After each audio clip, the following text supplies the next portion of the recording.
My own son stood at the entrance of my granddaughter's wedding, looked me in the eye, and said, "Mom, you're not on the list." My name is Eleanor Brooks. I'm 71 years old, a widow, a grandmother, and that afternoon, my own family turned me into an unwanted guest at the party I paid for. For months, my life had revolved around that wedding. My son, Mark, and his wife Jenna came to my small townhouse in Newark almost every weekend. They'd sit at my table and talk in those soft, careful voices people use when they're about to ask for money. "Mom, things are rough right now," Mark would say. "We just want Lily to have the wedding she deserves." They slid a brochure across my kitchen table. Chandeliers, garden gazebo, steak, salmon, open bar. The total was just under $90,000. I paid the deposits from the savings my late husband Daniel left so I'd never have to depend on anyone. I signed every contract: venue, catering, decorations, photographer. Every receipt had my name on it.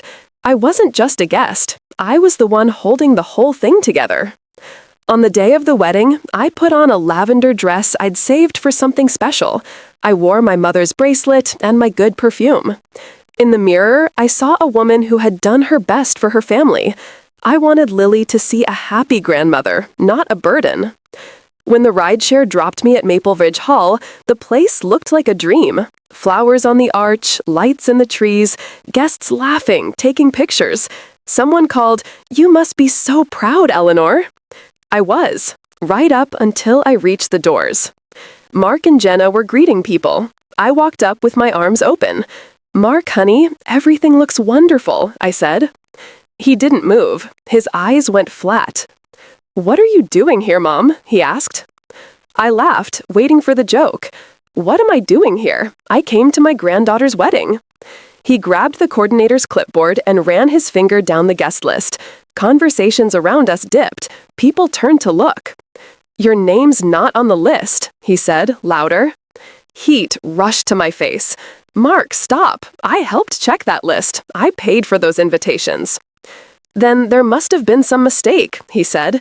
"But if you're not on the list, you can't come in." I looked at Jenna. She pretended to fix her dress, but there was a tiny curve at the corner of her mouth, a victory smile. No one stepped forward. No one said, "That's your mother." I stood there, the woman who'd bought the dress, the food, the flowers, being treated like a stranger, trying to crash a party. Betrayal from your own child feels like the floor dropping out from under you. I took a breath, straightened my back, and adjusted my bracelet. "Well then," I said quietly, "I'm sorry for the inconvenience." I turned and walked away. People moved aside. I walked back under the arch I'd paid for and out to the parking lot. The driver was still waiting. "Everything okay, ma'am?" he asked. "Yes," I said, climbing in. I forgot what kind of son I raised. We drove home in silence. I didn't pry. When I stepped into my quiet house, the lavender dress suddenly felt ridiculous. I slipped it off and laid it over a chair. Then I went to the desk in my spare room and pulled out a folder marked Lily's Wedding. Contracts, invoices, bank transfers, all in my name. My hands stopped shaking. If my son wanted to pretend I didn't exist, he was about to find out what life looked like without the woman he'd been using all along. They thought they broke me that night. They had no idea they had just wakened up the woman I used to be. I sat at my desk with that cream-colored folder open in front of me. Every contract, every receipt, every dollar came from me.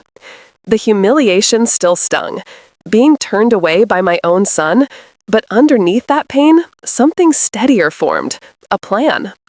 I picked up the phone and called the one person who had stood by me through every chapter of my life, my lawyer, Harold Clark. He'd handled our affairs since Daniel and I bought our first home. He answered on the second ring. "Eleanor, isn't today the wedding?" "Yes," I said, "and I need your help first thing tomorrow morning."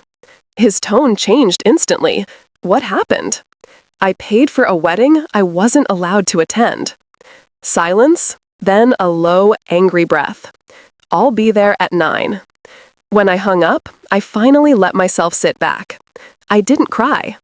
Not because I wasn't hurt, but because the pain had turned into something sharper. I had been generous all my life, too generous, and now I'd been shown exactly how they saw me.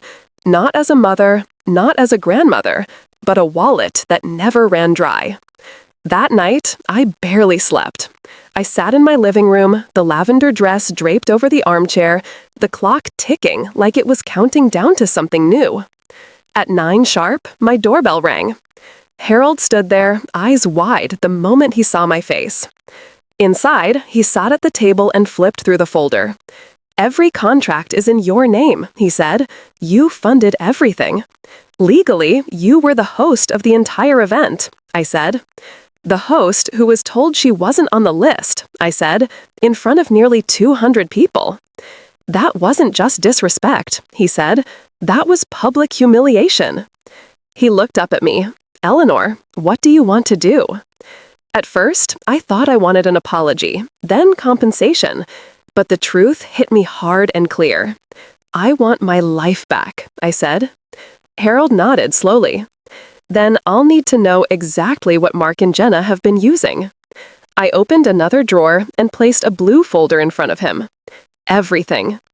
Inside were documents for assets they'd treated like their own. The townhouse they lived in, mine. The lake cabin they vacationed in, mine. The SUV Mark bragged about, registered to me. The utilities I paid. The grocery money I sent. The monthly allowance, $3,000, wired straight into their account. Harold ran his hand over his face. "Eleanor, they're living entirely off you." "They've been living off me for 10 years, I said. "Rent-free, bill-free, responsibility-free." He exhaled. "And after all that, they shut you out." The memory burned in my chest. The look on Jenna's face. The way Mark pretended I was nothing.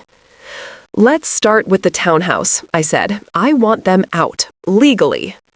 "I can file an eviction notice today," he replied. 30 days to vacate." "Good." I pointed to the next paper. "The cabin. Change the locks." He nodded. "I'll arrange it." "And the SUV? I want it returned to me." "That's doable. If they refuse, it becomes a police matter." For the first time in 2 days, I felt myself breathe again. Not the shaky breath of an old woman, one of strength. Harold gathered the folders but paused. "They're going to be furious." "They already were," I said. "They just hid it when they needed something." He hesitated. "And Lily? What about her?" My chest tightened. My sweet granddaughter, the girl I raised while her parents chased money and appearances, the girl who let her father turn me away. "She made her choice," I said quietly. "She chose silence." For a moment, the room felt painfully still. Then I stood and walked Harold to the door. "File everything today," I said. He nodded. "You deserve better than what they did to you." After he left, I walked to my bedroom and looked at the lavender dress lying across the chair. The dress I thought I'd wear to watch Lily walk down the aisle. Instead, I picked it up, folded it gently, and placed it at the back of my closet. I wasn't the same woman who had put it on yesterday. That grandmother died at the wedding entrance. The woman who stood in her place had work to do. The next morning, while Mark and Jenna were off on their fancy honeymoon in Cabo, believing they'd pulled off the perfect betrayal, I was quietly rearranging their entire lives. Harold called around noon. "Eleanor, the eviction notice is filed. It will be taped to their door the day they return." A strange calm washed over me. 10 years they lived in that townhouse. 10 years without paying $1 in rent. 10 years of me covering repairs, taxes, everything. And the one day I asked for nothing but respect, they denied me entry like I was a stranger. "Good," I said. "What about the cabin?" "Locks changed as of this morning. New keys are with me." I almost smiled.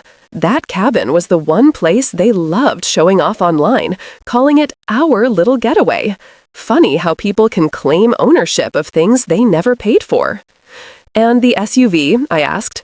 The retrieval letter has been delivered to the building office. Legally, they must return it immediately. That was enough for now. My plan didn't require anger. It required timing. The first of the month came 2 days later. That was the day I usually sent them their allowance, $3,000. Money that paid for Jenna's gym membership, their grocery deliveries, Lily's old expenses, and all the little luxuries they bragged about. I woke up early, made coffee, and sat at my kitchen table, waiting. Then, I opened the banking app Jenna once claimed I was too old to understand, scrolled to scheduled transfers, and tapped one button. Transfer canceled. For a moment, the kitchen felt completely silent. Then I imagined the slow unraveling on their end. At 10:14 a.m., my phone buzzed. "Mom, the money didn't come through. Did something happen?" There it was, the first tremor of panic. Not, "Mom, how are you feeling after what happened?" Not, "Mom, are you okay?" Just, "Where's the money?" I didn't reply. I deleted the message. Silence was the one language they couldn't manipulate. Over the next few days, Harold kept me updated like a general reporting troop movements. "Your son's financial accounts are lower than expected," he said one afternoon. "They've been living month to month." Of course they had. A lifestyle built on someone else's money always collapses fast. While they wandered through Cabo, sipping overpriced drinks, I went to get a haircut. I'd worn my hair in a neat bun for years, the kind older women wear because it's simple and expected. But that day, I asked for something new, short, modern, easy to style. When I looked in the mirror, I barely recognized myself. I looked awake, present, capable. I left the salon and walked into an electronics store. I bought a brand new laptop, the kind Jenna claimed I'd never figure out, and signed up for private computer lessons with a young tutor named Aiden. "I want to learn everything," I told him. "Everything?" he repeated, shocked. "Everything," I said, starting with spreadsheets and investments. He grinned. "You're going to be dangerous with those skills." "I already am," I told him. By the end of the week, I had transferred most of my savings into a secured investment account only I could access. A new digital bank account held the rest.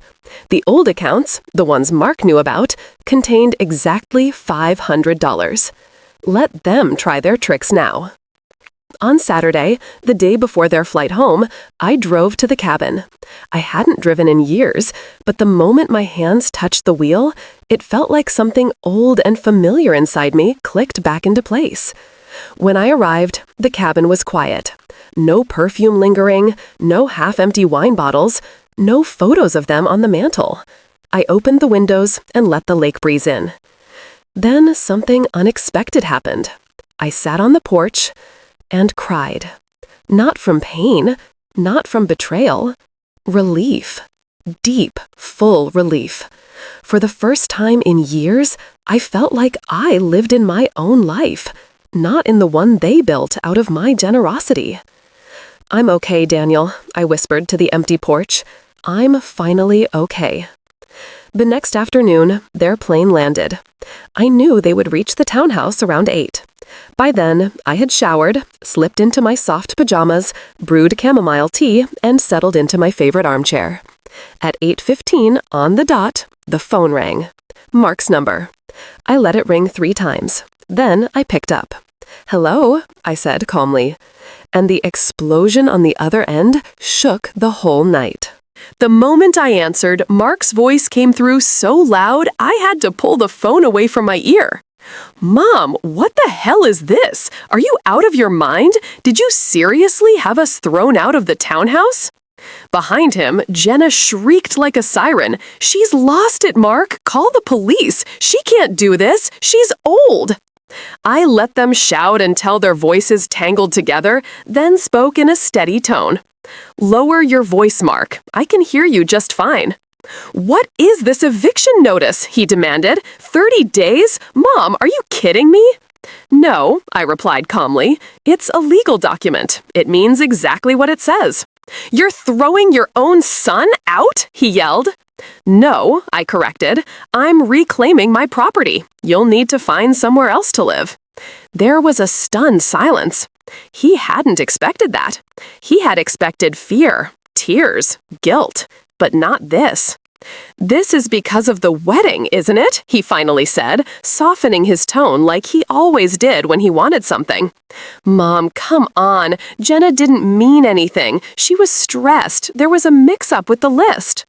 "A mix-up?" I repeated. "I helped make the list. I paid for the invitations. The only mix-up was that you thought I'd stay quiet." Jenna grabbed the phone. "You're ruining this family, Eleanor. You're being dramatic. We love you." "You love my money," I said. "Let's not confuse the two." Mark snatched the phone back. Okay, just calm down. What about the car? I need it for work." "That car is mine," I replied. "It's registered in my name. It will be returned." "Mom, please be reasonable." I was reasonable for 10 years. I'm done now. There was a beat of silence. Then Mark snapped. "If you don't stop this, I'll take you to court and prove you're mentally unstable." I actually laughed, a short, dry, disbelieving sound. "Go ahead," I said, "but you'll need money for a lawyer, and as you can see, you don't have any." His breathing turned harsh, furious. Jenna started sobbing dramatically. I ended the call with one final sentence. "You blocked me from the wedding by mistake. I blocked you from my life by choice." Then I hung up. The phone rang again almost instantly, but I unplugged it. The silence afterward felt like warm, clean air filling my lungs. For the first time since that awful wedding day, I slept through the night.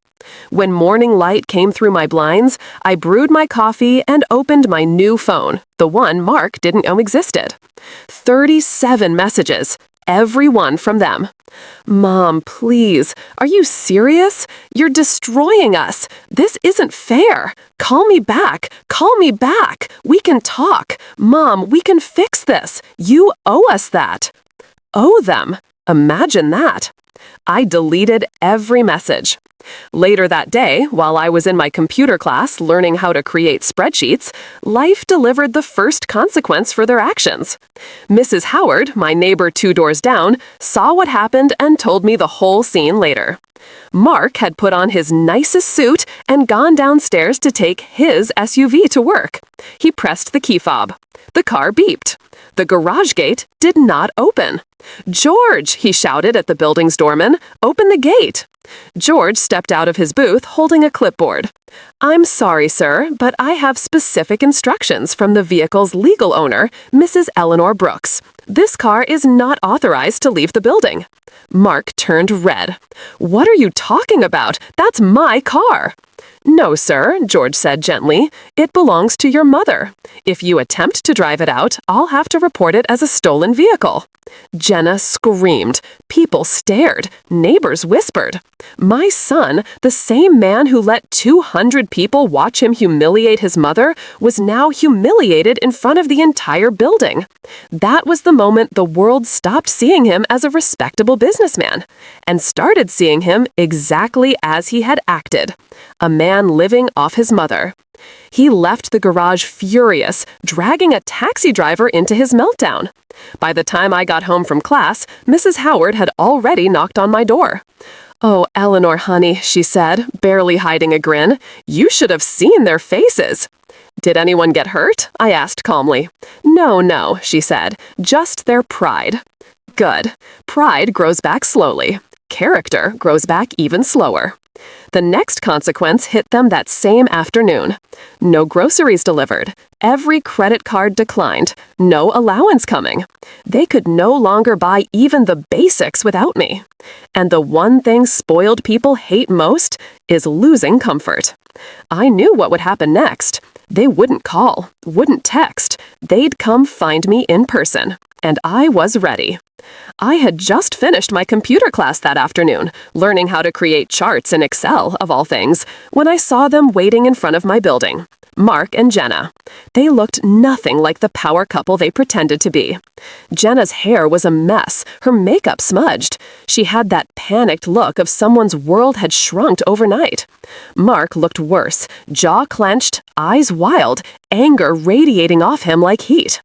As soon as they spotted me walking down the sidewalk, Mark rushed over. "Mark," he snapped, "we need to talk, now." I didn't move closer. I didn't even blink.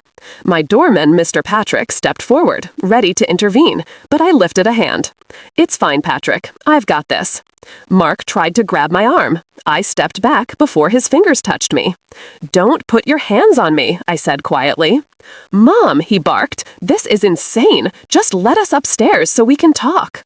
"You're not allowed upstairs," I replied. "You received an eviction notice. You don't live in my building anymore." His mouth fell open. He looked like he'd been slapped.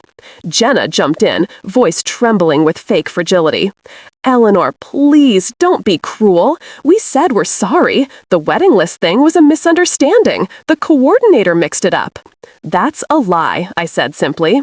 "You checked that list yourself, Jenna. I watched you do it." She froze. She hadn't expected me to call her out so plainly. Mark stepped in protectively. "Mom, stop. You're blowing this out of proportion. You're letting your emotions get the best of you." I stared at him for a long moment. "You humiliated me in front of 200 people," I said softly. "You didn't even pull me aside. You did it publicly, knowing I paid for every part of that event. And your wife smiled while you did it." Jenna's mouth fell open. I didn't smile." "You did," I said. "A small one, a satisfied one." She couldn't deny it. Her silence was loud. Mark's voice turned sharp. "If you don't stop this right now, I will go to court and prove you're mentally unstable." The second time he said that. The second time he threatened me like I was nothing.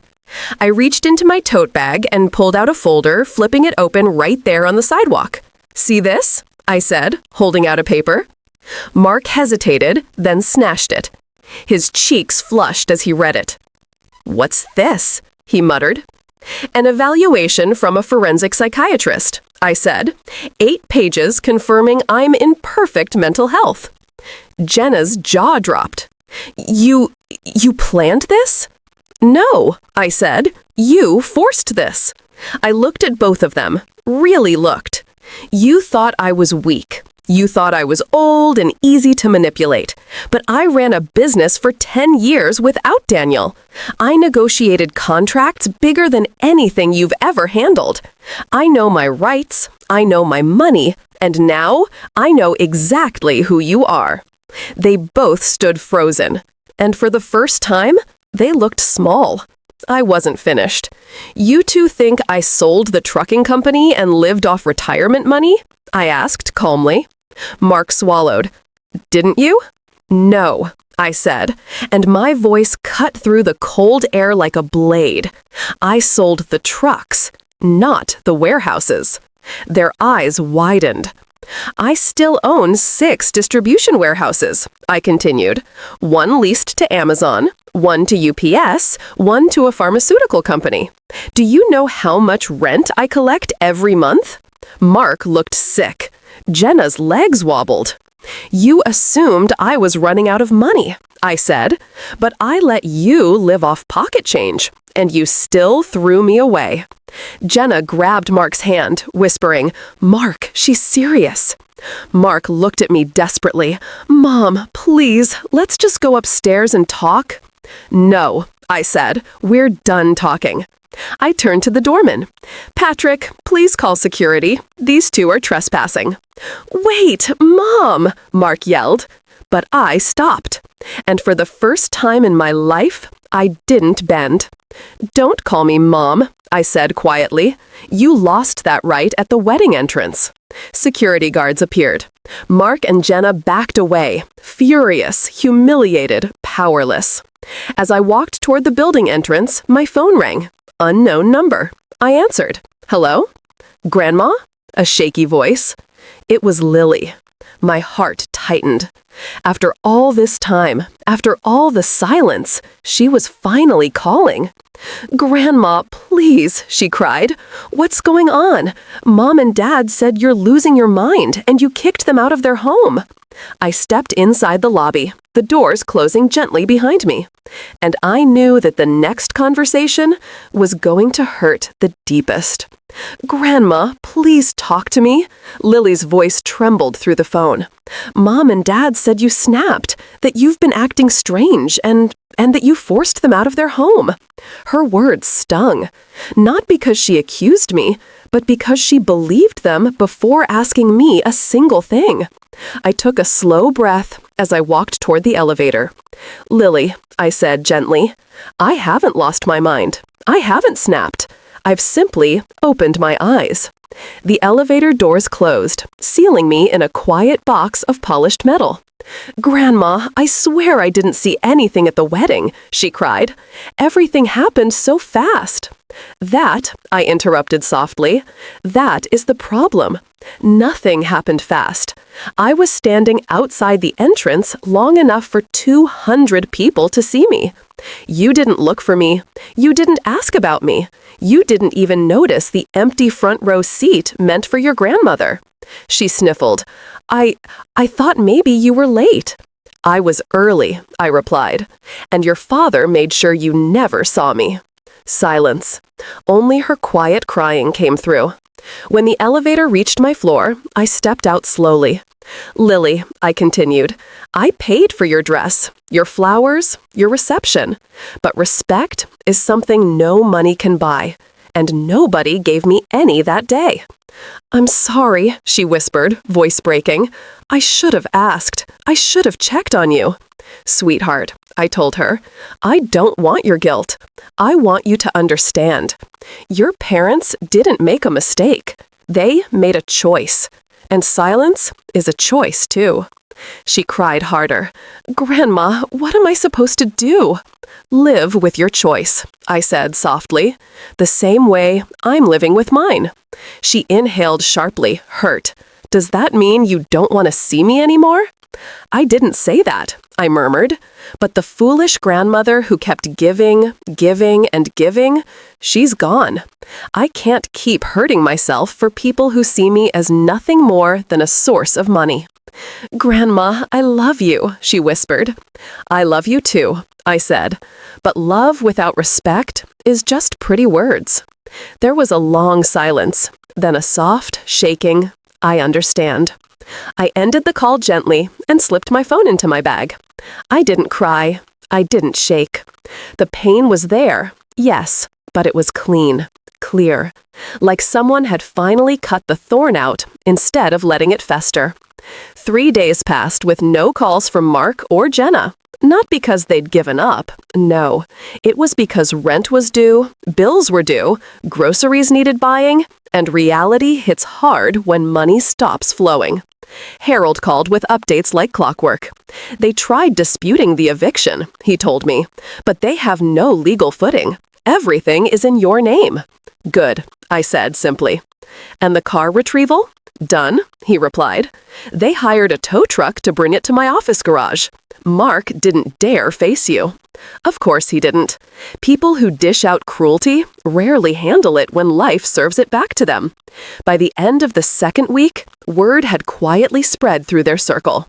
My son, the same man who once bragged about providing for his family, was exposed for what he had become. No more fancy dinners, no more gym membership for Jenna, no more photo shoots at the cabin, just overdue bills and excuses. In their desperation, they tried one last thing. Harold called me one morning, laughing so hard he had to catch his breath. Eleanor, you'll never believe this. They found a lawyer willing to help them sue you. For what? I asked calmly. Elder neglect, he chuckled, claiming you abused them emotionally. I sat back in my chair. That's ridiculous. It took the judge 5 minutes to dismiss it, Harold said. Your financial independence, mental evaluation, the contracts, all of it speaks louder than their accusations. I didn't celebrate. I didn't even smile. But something inside me settled. For the first time in years, I was free. Mark and Jenna stopped all attempts after that. The silence that followed wasn't peaceful. It was empty, yes, but it was honest, and I preferred honesty over their fake sweetness any day. I filled my days with something different, something new. I finished my computer lessons. I opened my own small investment account. I rearranged my home the way I liked it. I even took a cooking class at the community center. And with every passing day, my life started feeling like it belonged to me again. But I knew the peace wouldn't last long, because one morning, 14 days after the eviction notice went up, there was a knock at my door. A soft, hesitant knock. When I opened it, my breath caught. It was Lily. Not a wealthy bride, not a polished girl in pearls, just a young woman in jeans and a wrinkled t-shirt, and heartbreak written all over her face. When I opened the door and saw Lily standing there, I didn't see the glowing bride from her wedding day. I saw a girl who looked like she had aged 10 years in 2 weeks. Her hair was tied in a messy ponytail. Her eyes were swollen. She clutched a small duffel bag like it was the only thing she had left. For a moment, neither of us spoke. Then her voice cracked. "Grandma, can I come in?" I stepped aside. "Of course, sweetheart." She walked in slowly, like she wasn't sure she was allowed to take up space. She sat on the very same couch where her parents used to drink my coffee and ask me for money. Only this time, there was no entitlement, just a broken young woman trying to hold herself together. "I'm divorced," she whispered. I sat down beside her. "What happened?" She wiped her face with the sleeve of her shirt. "Money," she said. "That's what happened." Of course, money. The same poison that had rotted her parents' hearts. She took a shaky breath. "Michael married me because he thought I came from a rich family. When he found out Mom and Dad weren't getting your money anymore, everything changed." Her voice trembled. "He said he didn't sign up to support a broke woman with broke parents. He told me to go back to my parents' house, but when I tried, they said they didn't have space. They blamed each other for everything. They never even asked how I was doing." Tears rolled down her cheeks. "I feel stupid, Grandma. I didn't see any of it. I thought everyone loved each other. I thought—" She swallowed hard. "I thought people cared." I reached for her hand, squeezing gently. "You're not stupid," I said. "You were raised in a family where love was supposed to come first, but your parents taught all the wrong lessons." She looked at me through blurry eyes. "I'm sorry, Grandma, for everything. I should have checked on you at the wedding. I should have defended you. I should have, I don't know, noticed." Her guilt was heavy, too heavy for someone her age. "You were scared," I said. "Scared of conflict, scared of ruining the day, scared of upsetting the people you depended on." "But I hurt you," she whispered. "Yes," I said honestly, "but you're not your parents." She broke again, her body shaking with sobs. "Grandma, I don't have anywhere to go." I took a slow breath. I remembered the little girl who used to sit on my kitchen counter licking cake batter off the spoon, the teenager who called me after every heartbreak, the child who once held my hand so tight crossing the street like I was her whole world. "The guest room is still there," I said. "It's yours." She broke down crying again, but this time it wasn't despair, it was relief. Over the next few weeks, Lily settled into my home. She wasn't a princess expecting handouts. She was a young woman rebuilding herself from the ground up. She borrowed my old laptop, signed up for online design classes, started freelancing, and not once did she ask me for money. All she wanted was safety, stability, honesty, and love, the real kind. For the first time since the wedding, my house felt alive again. We cooked together, talked late into the night. She told me stories she'd never told her parents because they never listened long enough to hear them. Sometimes she cried over her divorce. Sometimes I cried over the wedding. But in those shared moments, we healed. One evening while she was washing dishes and I was drying them, Lily said something that made my hands stop. "Grandma, I don't think Mom and Dad ever really loved me. Not in the way a parent should." I put the towel down and looked at her. They loved what you represented, I said quietly, the idea of success, the picture-perfect family. But real love, Lily, real love is what shows up when no one's watching, what sacrifices, what apologizes, what protects. Tears filled her eyes again, but she didn't break this time. So, what now? She whispered. Now. Such a small word for such a big question. Now, I said, you build yourself. Slowly, steadily, honestly, without relying on anyone's approval. She nodded. And you, Grandma? A smile touched my lips. Now, I said, I finally live the way I should have lived a long time ago. Because for the first time in years, I wasn't being used, I wasn't being drained, I wasn't being erased. I was choosing myself. But the final chapter of all this, the true ending, was still waiting just around the corner. And it would arrive sooner than I expected. The final chapter didn't arrive with shouting or threats or dramatic knocks in the night. It came quietly, like truth often does, simple, sharp, and impossible to ignore. It happened on day 30, the exact day Mark and Jenna were legally required to hand over the keys to the townhouse and the cabin. I was in the kitchen making tea when the doorbell rang. When I opened the door, a courier stood there holding a large brown envelope. For Miss Eleanor Brooks? That's me, I said. He handed it over, nodded, and left. Inside were 3 things: the townhouse keys, the cabin keys, and the SUV keys. No note, no apology, no explanation, just surrender. I held the keys in my hand for a long time. They didn't feel like metal. They felt like the ending of a long, painful season. Later that afternoon, my neighbor, Mrs. Howard, who always knew everything before it even happened, knocked on my door. I heard they moved, she said, lowering her voice like she was reporting a crime. Where to? I asked. A tiny 1-bedroom in East Orange. Mark's cousin helped him get it. They couldn't afford anything better. I nodded, not with satisfaction, but with closure. And Jenna? I asked. Mrs. Howard pursed her lips. Selling those designer handbags online. Their credit cards are all declined. Folks around here are whispering. Of course they were. People always talked when the masks fell off. But I didn't feel joy in their struggle. I felt peace, because I was finally out of the role they pushed me into. I was no longer their ATM, no longer their silent safety net, no longer the old woman who could be humiliated and still show up smiling. I spent the next few weeks living a life I'd forgotten I could have. I enrolled in an Italian class. My instructor, a lively man named Lorenzo, said I had a natural accent. I started volunteering at the local animal shelter. I began attending small investment workshops. I baked cornbread again, something I hadn't done since Daniel died. And every evening, Lily and I sat on the couch together, both working quietly on our laptops like 2 women rebuilding futures at their own pace. One night, as we ate dinner, she asked the question I knew was coming. Grandma, do you think Mom and Dad will ever apologize? I thought about it carefully before answering.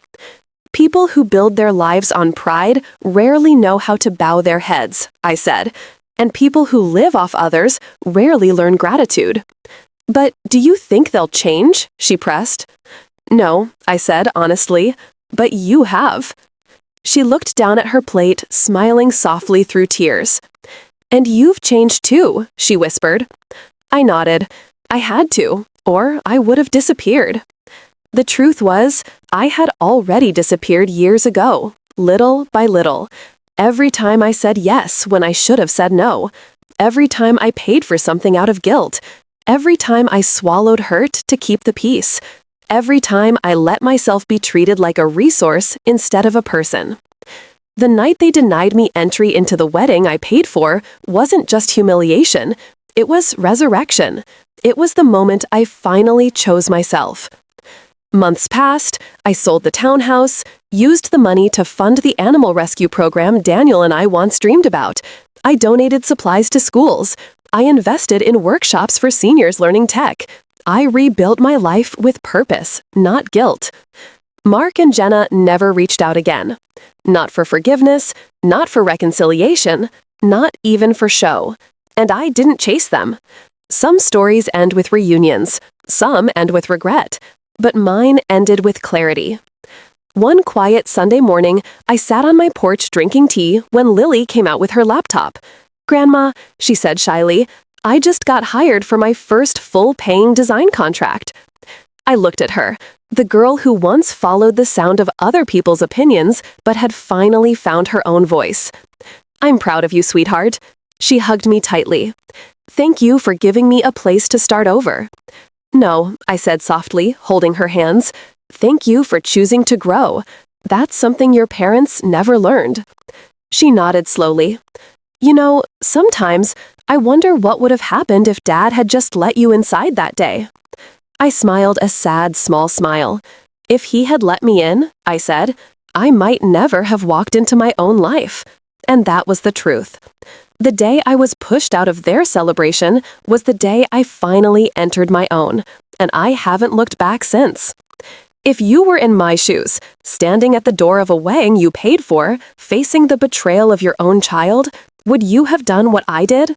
Would you have taken back your life, even if it meant losing people you loved? Tell me what you think. Share your thoughts in the comments. Let's talk about boundaries, dignity, and choosing yourself. And if you want more stories of strength, healing, and quiet victory, don't forget to like, share, and subscribe to Mabel's Stories. I'll be here, ready to tell the next one.